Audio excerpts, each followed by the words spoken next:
It is January 16th, 2026, and this is the fourth chapter in the four agreements called the third agreement. Don't make assumptions. The third agreement is don't make assumptions. We have the tendency to make assumptions about everything. The problem with making assumptions is that we believe that they are true. We could swear that they are real. We make assumptions about what others are doing or thinking. We take it personally. Then we blame them and react by sending emotional poison with our word. That is why whenever we make assumptions, we're asking for problems. We make an assumption, we misunderstand, we take it personally, and we end up creating a whole big drama for nothing. All the sadness and drama you have lived in your life was rooted in making assumptions and taking things personally. Take a moment to consider the truth of this statement. The whole war of control between humans is about making assumptions and taking things personally. Our whole dream of hell is based on that.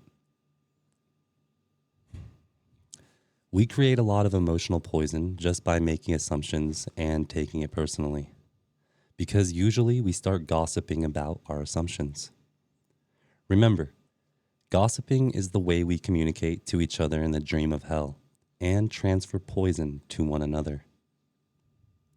Because we are afraid to ask for clarification, we make assumptions. Then, we defend our assumptions and try to make someone else wrong. It is always better to ask questions than to make an assumption, because assumptions set us up for suffering. The big mitote in the human mind creates a lot of chaos, which causes us to misinterpret everything and misunderstand everything. We only see what we want to see and hear what we want to hear. We don't perceive things the way they are. We have the habit of dreaming with no basis in reality. We literally dream things up in our imaginations. Because we don't understand something, we make an assumption about the meaning. And when the truth comes out, the bubble of our dream pops and we find out it was not what we thought it was at all. An example. You are walking in the mall and you see a person you like.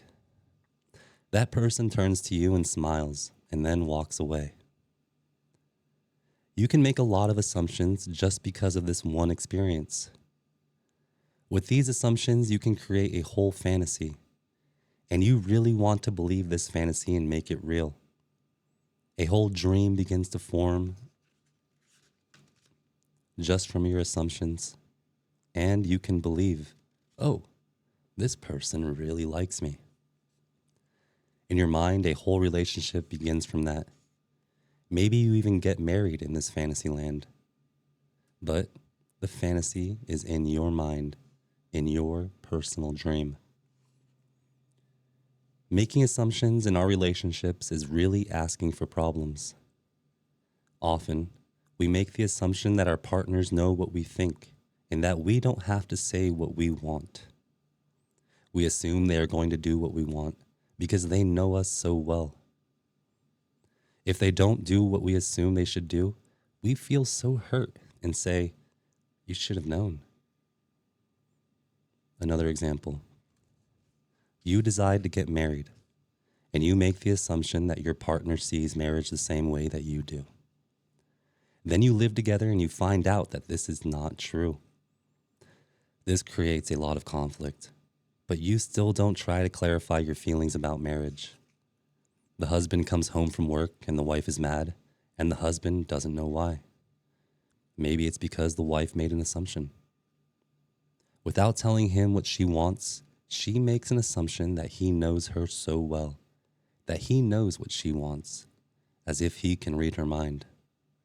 She gets so upset because he fails to meet her expectations. Making assumptions in relationships leads to a lot of fights, a lot of difficulties, a lot of misunderstandings with people we supposedly love. In any kind of relationship, we can make the assumption that others know what we think, and we don't have to say what we want. They are going to do what we want because they know us so well. If they don't do what we want, what we assume they should do, we feel hurt and think, how could you do that? You should know. Again, we make the assumption that the other person knows what we want. A whole drama is created because we make this assumption and then put more assumptions on top of it. It is very interesting how the human mind works. We have the need to justify everything, to explain and understand everything in order to feel safe. We have millions of questions that need answers because there are so many things that the reasoning mind cannot explain. It is not important if the answer is correct. Just the answer itself makes us feel safe.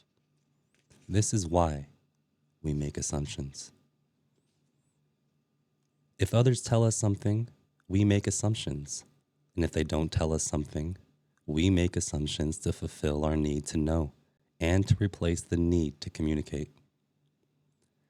Even if we hear something and we don't understand, we make assumptions about what it means and then believe the assumptions. We make all sorts of assumptions because we don't have the courage to ask questions. These assumptions are made so fast and unconsciously most of the time because we have agreements to communicate this way. I read that sentence a little bit wrong. Hold on. These assumptions are made so fast and unconsciously most of the time because we have agreements to communicate this way. We have agreed that it is not safe to ask questions. We have agreed that if people love us, they should know what we want or how we feel. When we believe something, we assume we are right about it to the point that we will destroy relationships in order to defend our position. We make the assumption that everyone sees life the way we do.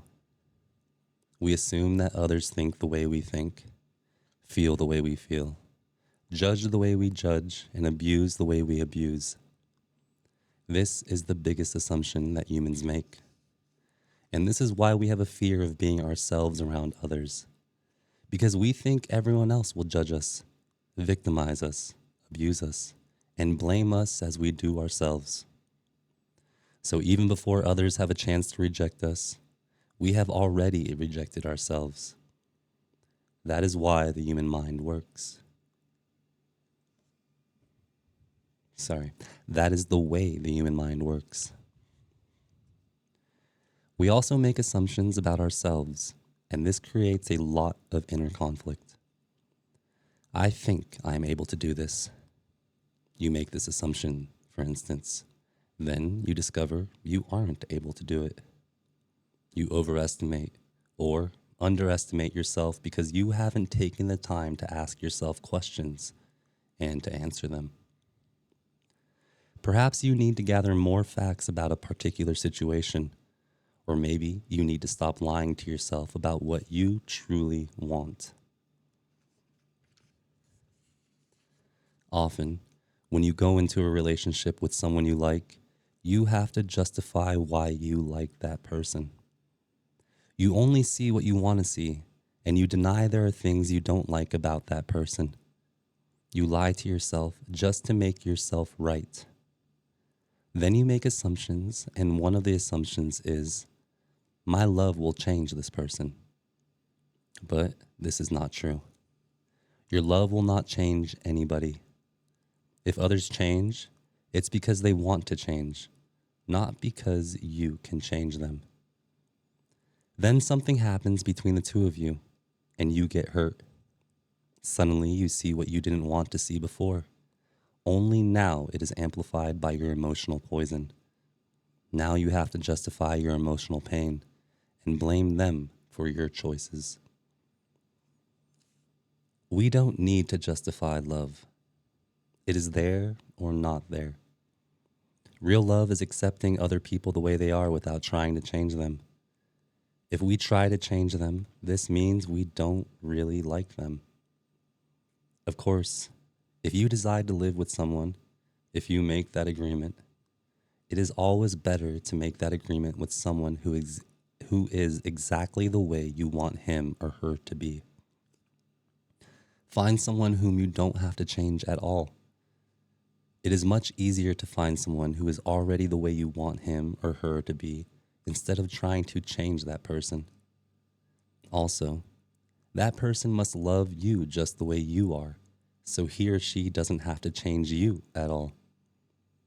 If others feel they have to change you, that means they really don't love you just the way you are. So why be with someone if you're not the way he or she wants you to be? We have to be what we are, so we don't have to present a false image. If you love me the way I am, okay, take me. If you don't love me the way I am, okay, bye-bye. Find someone else. It may sound harsh, but this kind of communication means the personal agreements we make with others are clear and impeccable. Just imagine the day that you stop making assumptions with your partner and eventually with everyone else in your life. Your way of communicating will change completely, and your relationships will no longer suffer from conflicts created by mistaken assumptions. The way to keep yourself from making assumptions is to ask questions. Make sure the communication is clear. If you don't understand, ask. Have the courage to ask questions until you are clear as you can be. And even then, do not assume you know all there is to know about a given situation. Once you hear the answer, you will not have to make assumptions because you will know the truth. Also, find your voice to ask for what you want. Everybody has the right to tell you no or yes, but you always have the right to ask. Likewise, everybody has the right to ask you, and you have the right to say yes or no. If you don't understand something, it is better for you to ask and be clear, instead of making an assumption. The day you stop making assumptions, you will communicate cleanly and clearly, free of emotional poison. Without making assumptions, your word becomes impeccable. With clear communication, all of your relationships will change, not only with your partner, but with everyone else. You won't need to make assumptions because everything becomes so clear. This is what I want. This is what you want. If we communicate in this way, our word becomes impeccable.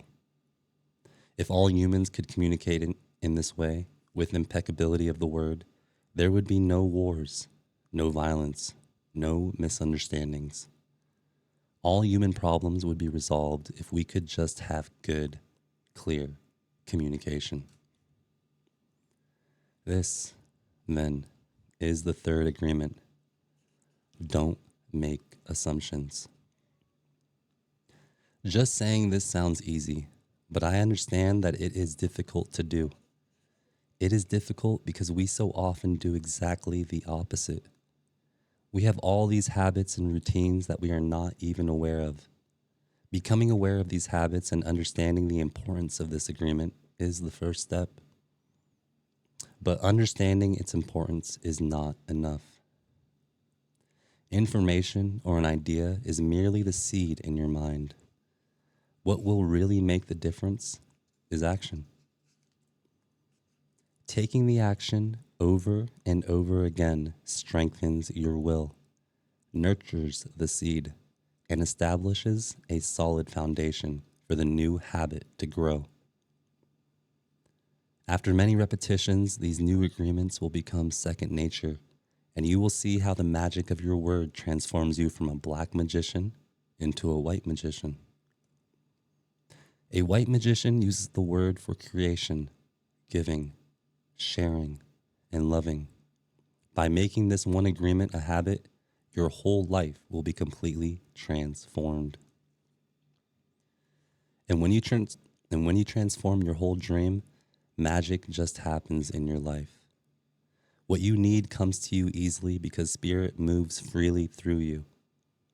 That is the mastery of intent, the mastery of the spirit, the mastery of love, the mastery of gratitude, and the mastery of life. This is the goal of the Toltec. This is the path to personal freedom.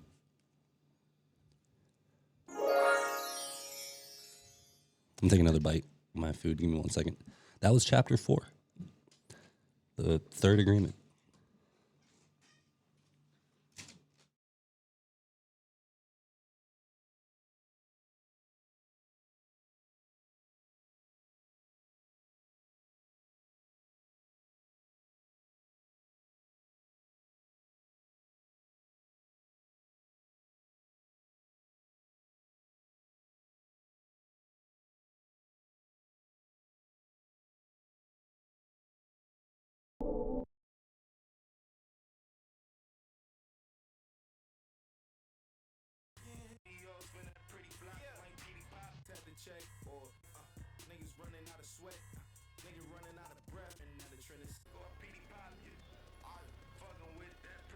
My PD pop you. I'm in the Adidas, holla. All of my hoes, they eat us, holla. What you wanna do about it? Say, play, sit, suit, yeah. Wow, everybody. Chrome heart, not mad boy. Chrome heart on the pellet boy. I been rolling off the cheese. I can't feel my head. I can't feel my legs. I can't feel my head. I can't feel my legs. Patty pill. I'm in the big old patty. Holla. I feel myself. Sir. I'm on sir. I'm switch lanes. Don't give a fuck. Real script in the car. Don't give a fuck. Whoa. Let me car. I need all the stay trying to fuck. See the bitch out. No pair. I fly in the car. I feel like we. I feel like my dad. I'm still in no shit. I'm still in no business. All of these bitches, all of these niggas, they can't get it. All the way back, all the way back. In a white T.O. spinning like a helicopter.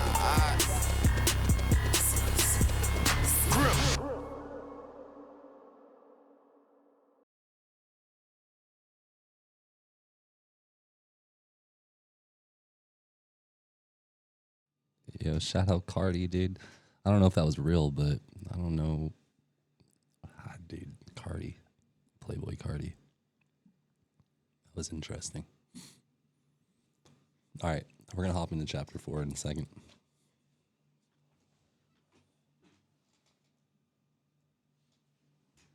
Was that real, chat? Was that even real? Was that a real unreleased verse?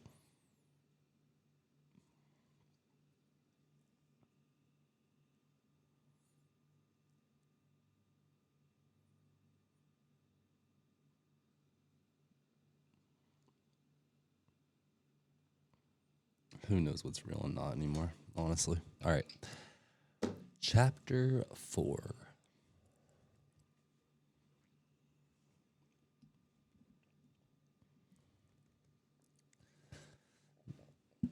It's a good title, Chapter 4. No, sorry, Chapter 5, the fourth agreement. Over here, Chapter 4, head ass. All right.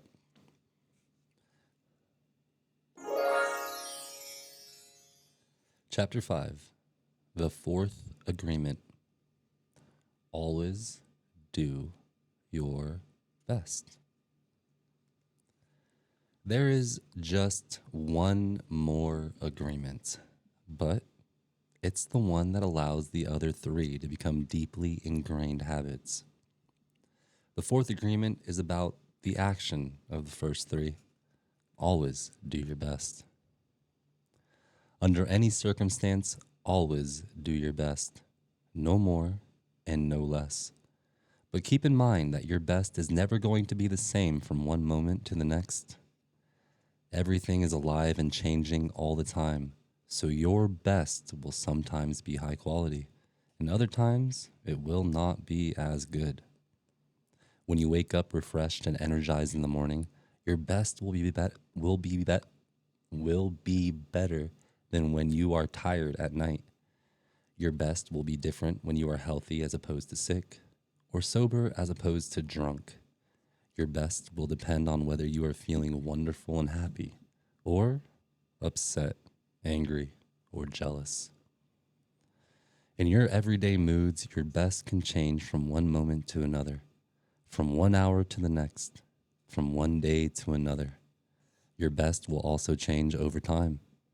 As you build the habit of the 4 new agreements, your best will become better than it used to be. Regardless of the quality, keep doing your best. No more and no less than your best. If you try too hard to do more than your best, you will spend more energy than is needed, and in the end, your best will not be enough. When you overdo, you deplete your body and go against yourself, and it will take you longer to accomplish your goal. But if you do less than your best, you subject yourself to frustrations, self-judgment, guilt, and regret. Just do your best. In any circumstance in your life, it doesn't matter if you are sick or tired. If you always do your best, there is no way you can judge yourself. And if you don't judge yourself, there is no way you are going to suffer from guilt, blame, and self-punishment. By always doing your best, you will break a big spell that you have been under. There was a man who wanted to transcend his suffering, so he went to a Buddhist temple to find a master to help him. He went to the master and asked, "Master, if I meditate 4 hours a day, how long will it take me to transcend?" The master looked at him and said, "If you meditate 4 hours a day, perhaps you will transcend in 10 years.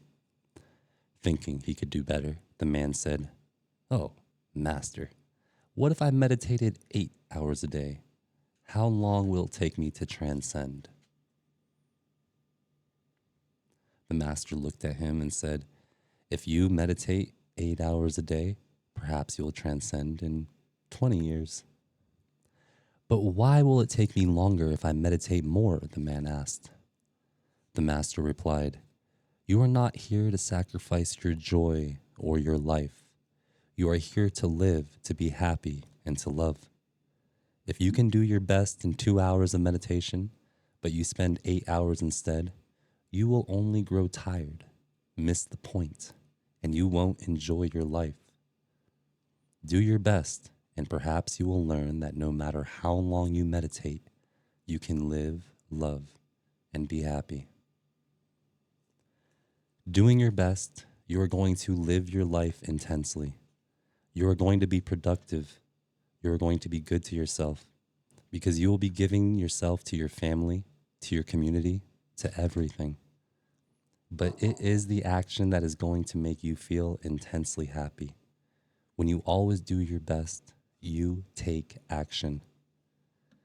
Doing your best is taking the action because you love it, not because you're expecting a reward. Most people do exactly the opposite. They only take action when they expect a reward, and then they don't enjoy the action. And that's the reason why they don't do their best. For example, most people go to work every day just thinking of payday and the money they will get from the work that they are doing.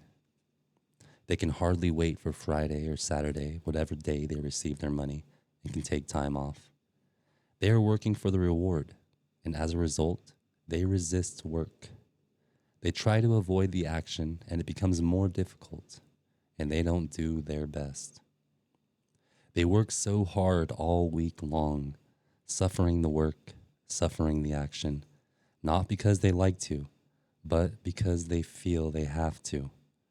They have to work because they have to pay the rent, because they have to support their family. They have all that frustration, and when they do receive their money, they are unhappy. They have 2 days to rest, to do what they want to do. And what do? They try to escape. They get drunk because they don't like themselves. They don't like their life. There are many ways that we hurt ourselves when we don't like who we are. On the other hand, If you take action just for the sake of doing it, without expecting a reward, you will find that you enjoy every action you do. Rewards will come, but you are not attached to the reward. You can even get more than you would have imagined for yourself without expecting a reward. Excuse me. If we like what we do, if we always do our best, then we are really enjoying life. We are having fun. We don't get bored. We don't have frustrations. When you do your best, you don't give the judge the opportunity to find you guilty or to blame you. If you have done your best and the judge tries to judge you according to your book of law, you've got the answer. I did my best. There are no regrets. That is why we will always do our best. It is not an easy agreement to keep, but this agreement is really going to set you free. When you do your best, you learn to accept yourself, but you have to be aware and learn from your mistakes. Learning from your mistakes means you practice, look honestly at the results, and keep practicing. This increases your awareness. Doing your best really doesn't feel like work because you enjoy whatever you are doing. You know you're doing your best when you are enjoying the action or doing it in a way that will not have negative repercussions for you. You do your best because you want to do it, not because you have to do it, not because you are trying to please the judge, and not because you are trying to please other people. If you take action because you have to, then there is no way you are going to do your best. Then it is better not to do it. No, you do your best because you doing your best all the time makes you so happy. When you are doing your best just for the pleasure of doing it, you are taking action because you enjoy the action. Action is about living fully. Inaction is the way that we deny life.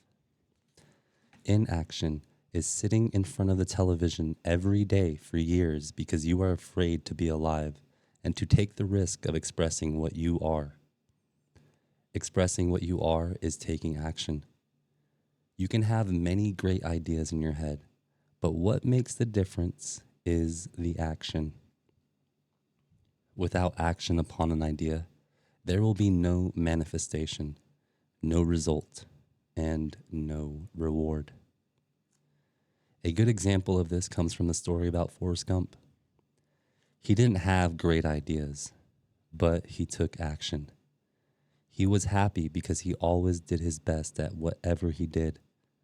He was richly rewarded without expecting any reward at all. And taking action is being alive. It's taking the risk to go out and express your dream. This is different than imposing your dream on someone else because everyone has the right to express his or her dream. Doing your best is a great habit to have.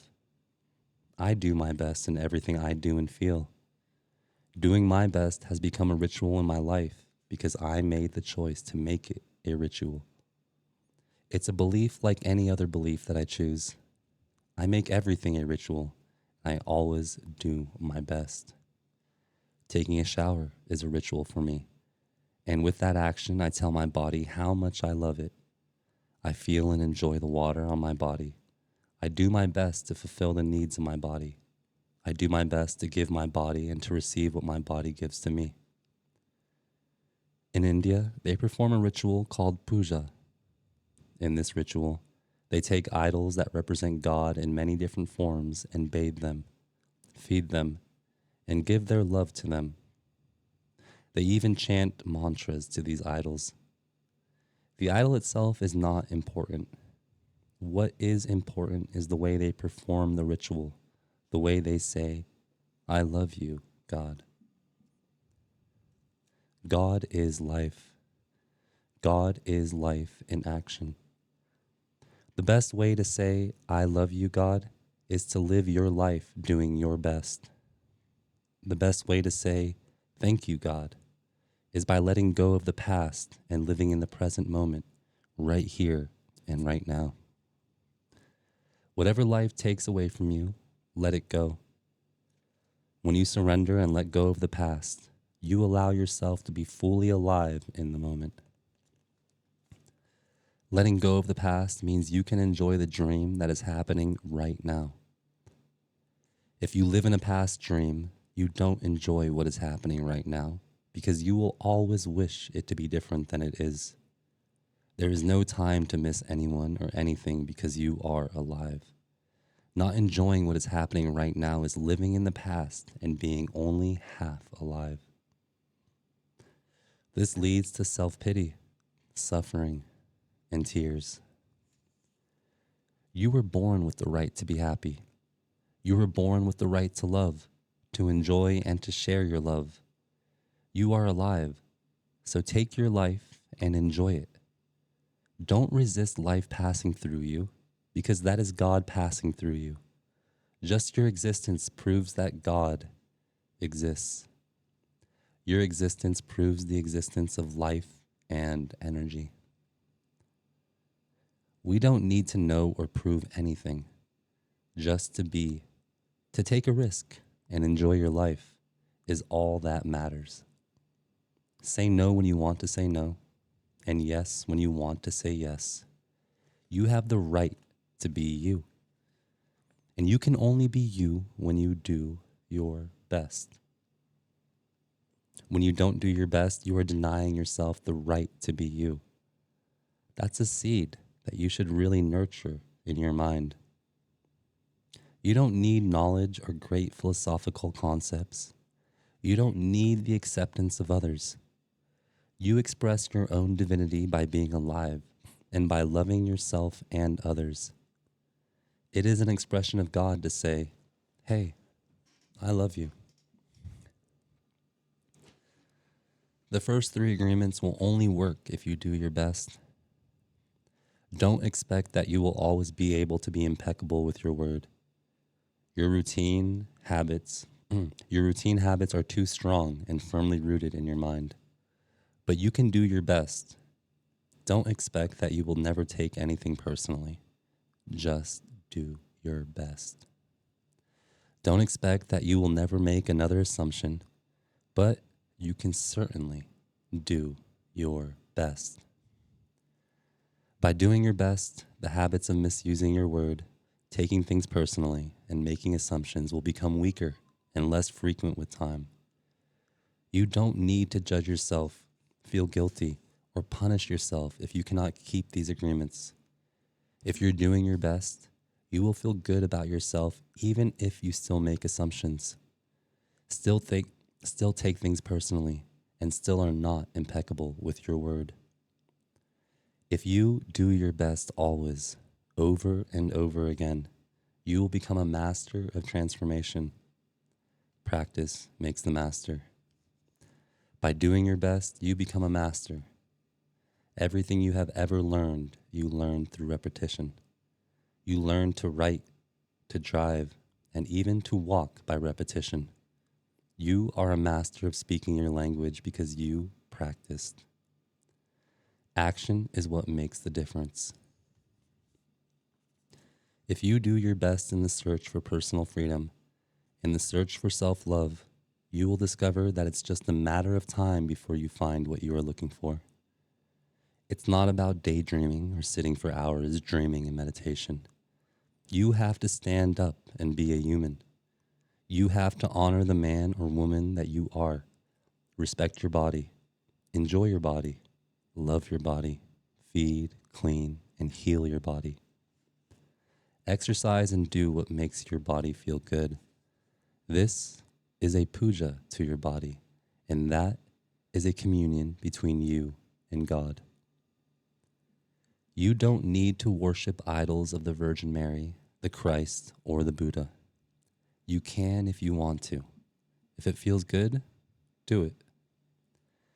Your own body is a manifestation of God, and if you honor your body, everything will change for you. When you practice giving love to every part of your body, You plant seeds of love in your mind, and when they grow, you will love, honor, and respect your body immensely. Every action then becomes a ritual in which you are honoring God.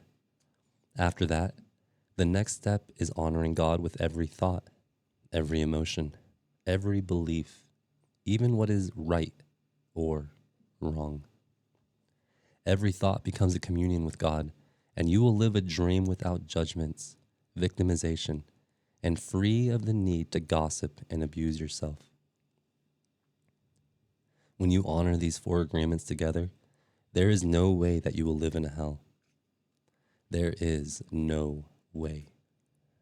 If you are impeccable with your word, if you don't take anything personally, if you don't make assumptions, if you always do your best, then you are going to have a beautiful life. You are going to control your life 100%. The 4 agreements are a summary of the mastery of transformation, one of the masteries of the Toltec. You transform hell into heaven. The dream of the planet is transformed into your personal dream of heaven. The knowledge is there. It's just waiting for you to use it. The 4 agreements are there. You just need to adopt these agreements and respect their meaning and power. Just do your best to honor these agreements. You can make this agreement today. I choose to honor the 4 agreements. It's so simple and logical that even a child can understand them.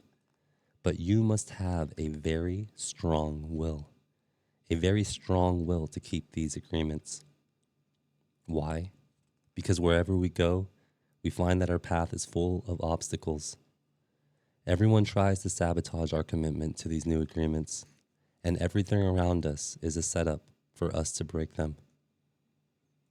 The problem is all the other agreements that are part of the dream of the planet. They are alive, and they are very strong. That's why you need to be a great hunter, a great warrior, who can defend these 4 agreements with your life.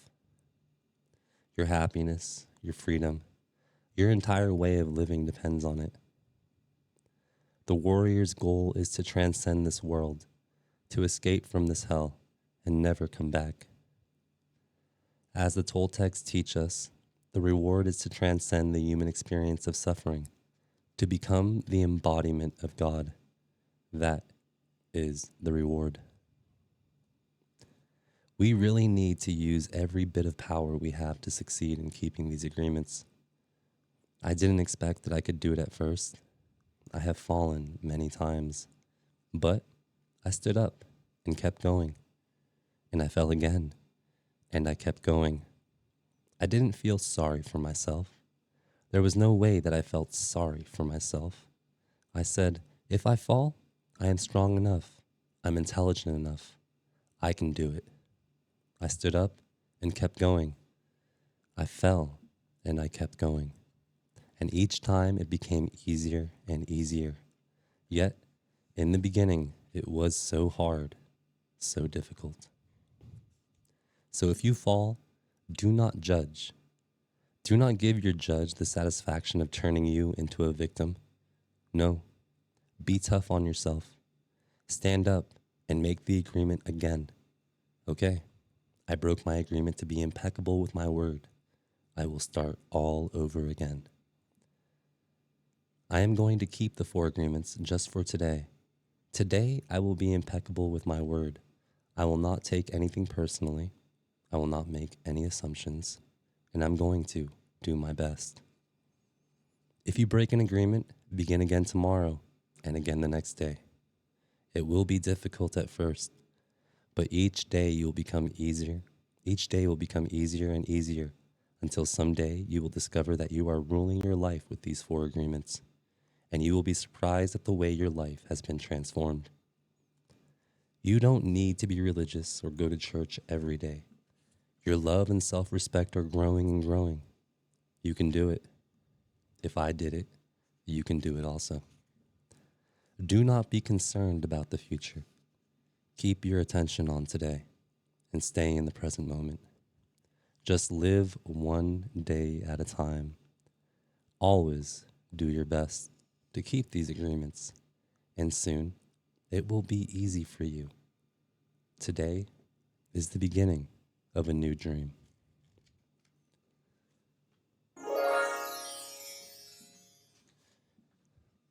Let's go, chapter 5. Last two chapters.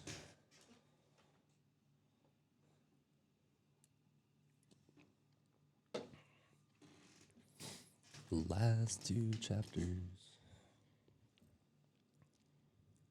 The Toltec Path to Freedom, chapter 6. Let's get straight into it.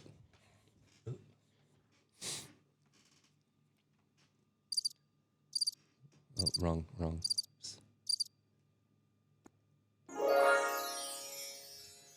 Chapter 6. The Toltec Path to Freedom. It's still January 16th, 2026.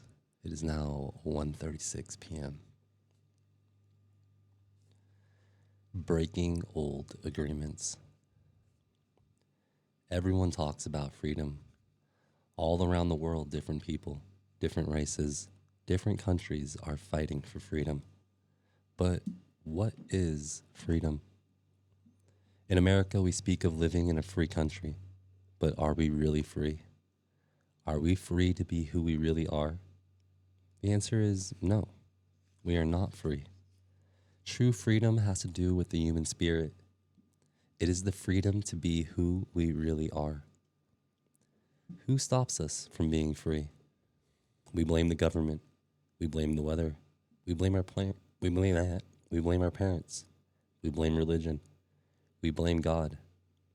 But who really stops us from being free? We stop ourselves. And what does it really mean to be free? Sometimes we get married and we say that we lose our freedom. Then we get divorced and we still are not free. So what stops us? Why can't we be ourselves? We have memories of long ago when we used to be free and when we loved being free. But we have forgotten what freedom really means. If we see a child who is 2 or 3, perhaps 4 years old, we find a free human. Why is this human free? Because this human does whatever he or she wants to do. The human is completely wild, just like a flower, a tree, or an animal that has not been domesticated. Wild. And if we observe humans who are 2 years old, we find that most of the time these humans have a big smile on their face and they're having fun. They are exploring the world. They are not afraid to play. They are afraid when they are hurt, when they are hungry, when some of their needs are not met. But they don't worry about the past, don't care about the future, and only live in the present moment. Very young children are not afraid to express what they feel. They are so loving that if they perceive love, they melt into love. They are not afraid to love at all. That is the description of a normal human being. As children, we are not afraid of the future or ashamed of the past. Our normal human tendency is to enjoy life, to play, to explore, to be happy, and to love. But what has happened with the adult human? Why are we so different? Why are we not wild? From the point of view of the victim, we can say that something sad happened to us. And from the point of view of the warrior, we can say what happened to us is normal. What has happened is that we have the book of law, the big judge, and the victim who rule our lives. We are no longer free because the judge, the victim, and the belief system don't allow us to be who we really are. Once our minds have been programmed with all that garbage, we are no longer happy. This chain of training from human to human, from generation to generation, is perfectly normal in human society. You don't need to blame your parents for teaching you to be like them. What else could they teach you but what they know? They did the best that they could, and if they abused you, it was due to their own domestication, their own fears, their own beliefs. They had no control over the programming they received, so they couldn't have behaved any differently. There is no need to blame your parents or anyone who abused you in your life, including yourself. But it is time to stop that abuse. It is time to free yourself of the tyranny of the judge by changing the foundation of your own agreements. It is time to be free from the role of the victim. The real you is still a little child who never grew up. Sometimes that little child comes out when you are having fun or playing, when you feel happy, when you are painting, writing poetry, or playing the piano, or expressing yourself in some way. These are the happiest moments of your life, when the real you comes out, when you don't care about the past and you don't worry about the future. You are childlike. But there is something that changes all of that, and we call them responsibilities. The judge says, wait a second, you are responsible. You have things to do. You have to work. You have to go to school. You have to earn a living. All these responsibilities come to mind. Our face changes and becomes serious again. And if you watch children when they are playing adults, you will see their little faces change. Let's pretend I'm a lawyer, and right away their faces change. The adult face takes over. We go to court, and that is the face we see, and that is what we are. We are still children, but we are still children, but we have lost our freedom. The freedom we are looking for is the freedom to be ourselves, to express ourselves. But if we look at our lives, we will see that most of the time we do things just to please others, just to be accepted by others, rather than living our lives to please ourselves. That is what has happened to our freedom. And we see in our society and all the societies around the world that for every 1,000 people, 999 are completely domesticated. The worst part is that most of us are not even aware that we are not free. There is something inside that whispers to us that we are not free, but we do not understand what it is and why we are not free. The problem with most people is that they live their lives and never discover that the judge and the victim rule their mind, and therefore, they don't have a chance to be free. The first step toward personal freedom is awareness. We need to be aware that we are not free in order to be free. We need to be aware of what the problem is in order to solve the problem. Awareness is always the first step, because if you are not aware, there is nothing you can change. If you are not aware that your mind is full of wounds and emotional poison, you cannot begin to clean and heal the wounds, and you will continue to suffer. There is no reason to suffer. With awareness, you can rebel and say, this is enough. You can look for a way to heal and transform your personal dream.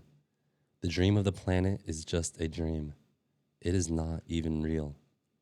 If you go into the dream and start challenging your beliefs, you will find that most of the beliefs that guided you into the wounded mind are not even true.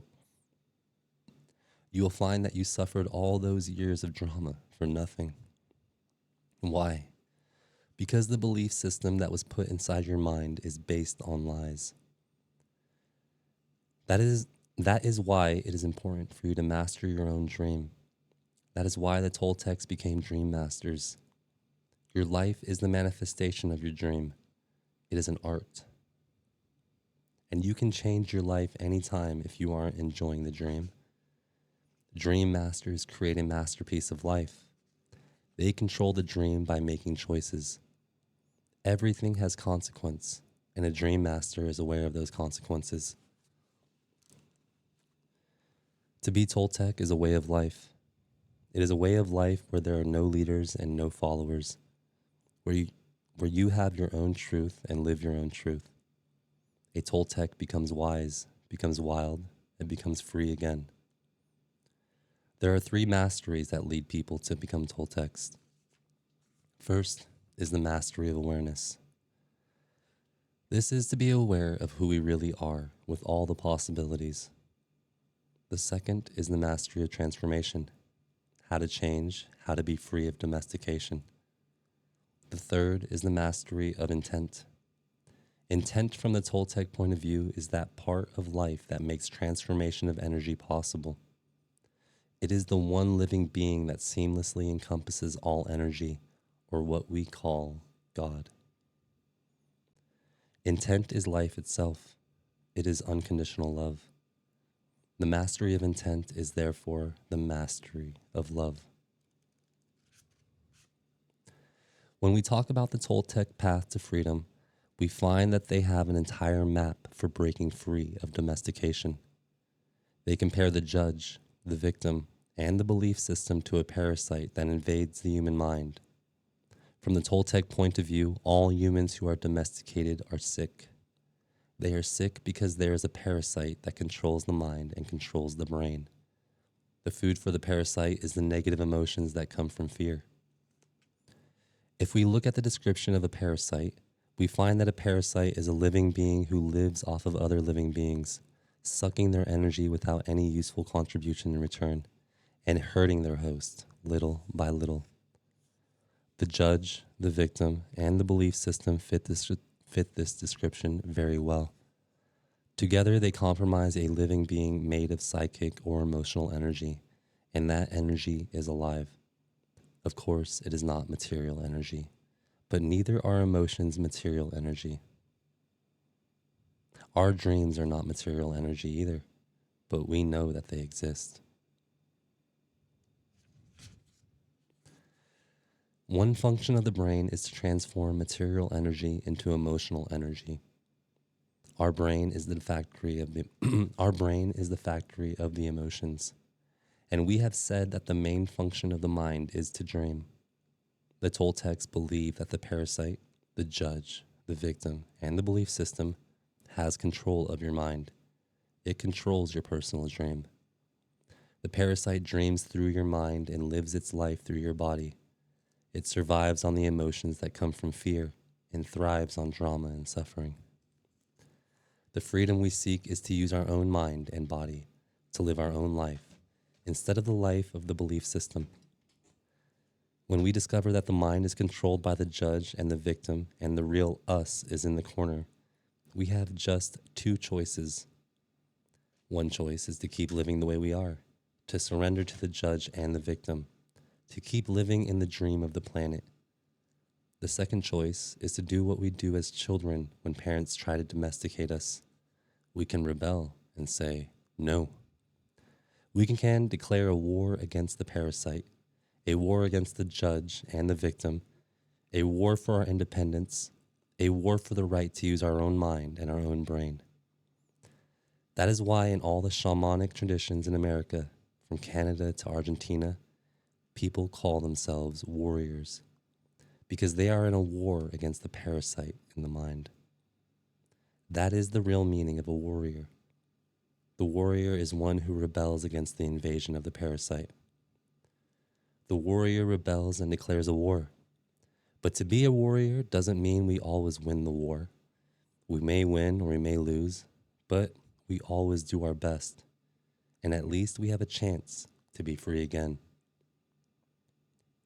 Choosing this path gives us, at the very least, the dignity of rebellion and ensures that we will not be the helpless victim of our own whimsical emotions or the poisonous emotions of others. Even if we succumb to the enemy, the parasite, we will not be among those victims who would not fight back. At best, being a warrior gives us an opportunity to transcend the dream of the planet and to change our personal dream to a dream that we call heaven. Just like hell, heaven is a place that exists within our mind. It is a place of joy, a place where we are happy, where we are free to love and to be who we really are. We can reach heaven while we are alive. We don't have to wait until we die. God is always present, and the kingdom of heaven is everywhere. But first, we need to have the eyes and ears to see and hear that truth. We need to be free of the parasite. The parasite can be compared to a monster with 1,000 heads. Every head of the parasite is one of the fears that we have. If we want to be free, we have to destroy the parasite. One solution is to attack the parasite head by head. which means we face each of our fears one by one. This is a slow process, but it works. Every time we face one of the fears, every time we face one of the fears, we are a little more free. A second approach is to stop feeding the parasite. If we don't give the parasite any food, we kill the parasite by starvation. To do this, we have to gain control of our emotions. We have to refrain from refueling the emotions that come from fear.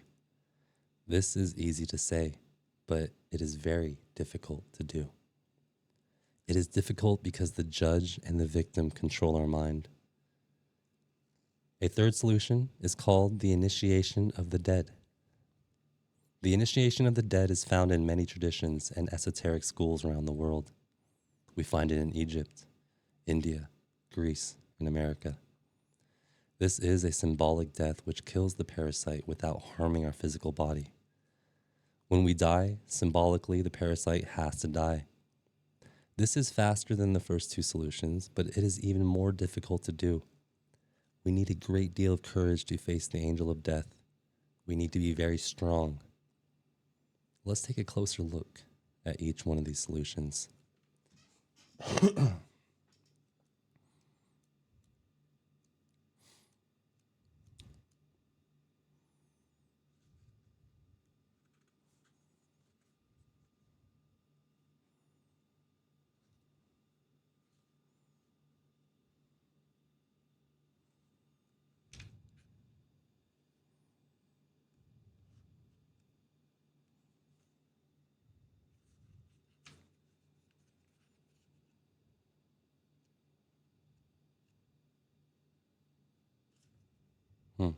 Okay.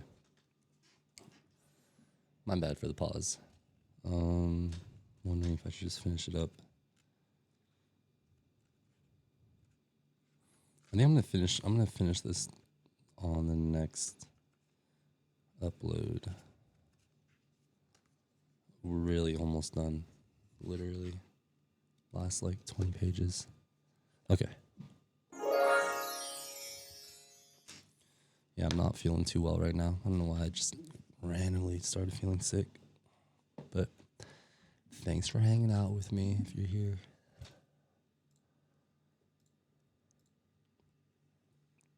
I think that's going to do it. I'm going to throw these up on YouTube. And yeah. Am I by myself? Yeah, I've been by myself this whole time. No worries. All right.